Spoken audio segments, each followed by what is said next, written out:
ઓમ નમઃ શિવાય. હર હર મહાદેવ. આપ જોઈ રહ્યા છો અત્યારે આ મંદિર છે કામનાથ મહાદેવ, જે આવેલું છે પ્રભાસ ક્ષેત્રમાં સોમનાથ મંદિરની બાજુમાં ત્રિવેણી સંગમ, અને ત્રિવેણી સંગમની ઠીક સામે આ આવેલું છે કામનાથ મહાદેવ મંદિર, જ્યાં ભક્તો આવે છે અને પોતાની મનોકામના પૂરી થયા પછી અહીંયા દર્શન કરવા ચોક્કસથી આવે છે. આ મંદિરની ખાસિયત એવી છે કે જે એના મનમાં જે પણ ભાવના હોય છે, જે પણ ઈચ્છા હોય છે, તે ભગવાનની સામે વ્યક્ત કરે છે, અને ઈચ્છા પૂરી થયા પછી ભગવાન એની ચોક્કસ ઈચ્છા પૂરી કરે છે, અને એ ઈચ્છા પૂરા થયા પછી એ અહીંયા દર્શન કરવા આવે છે. એવી એક લોકમાન્યતા છે, કારણ કે આ મંદિર છે એ જગતગુરુ શંકરાચાર્ય દ્વારા સ્થાપિત કરાયેલું છે.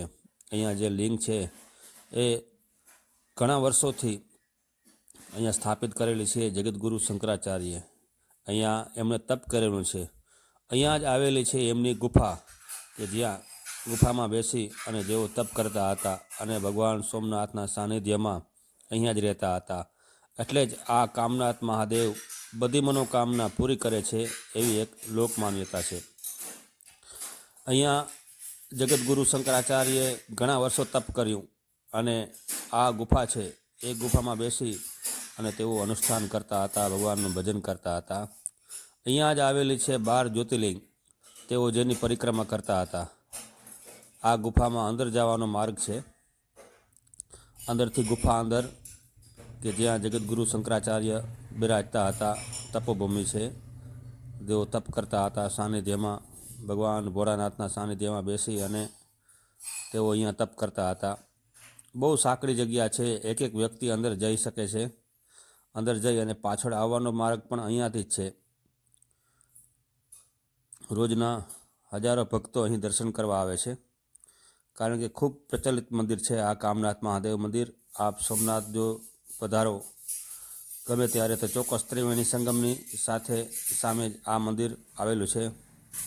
અને આ વિડીયો કેવો લાગ્યો એ ચોક્કસથી જણાવજો.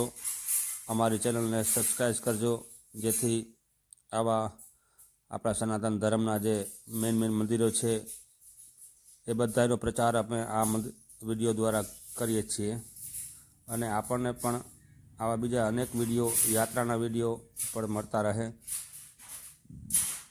ભક્તો અહીં દર્શન કરી અને પછી બહાર આવેલો છે આ 12 જ્યોતિર્લિંગના દર્શન. અહીંયા ગંગાજળ ચડાવવાનું ખાસ મહત્ત્વ હોય છે, તો આપ જ્યારે પણ આવો ત્યારે ચોક્કસથી આપ લાભ લેજો. અને આ વિડીયો કેવો લાગ્યો ચોક્કસથી જણાવજો. હર હર મહાદેવ. નમઃ શિવાય.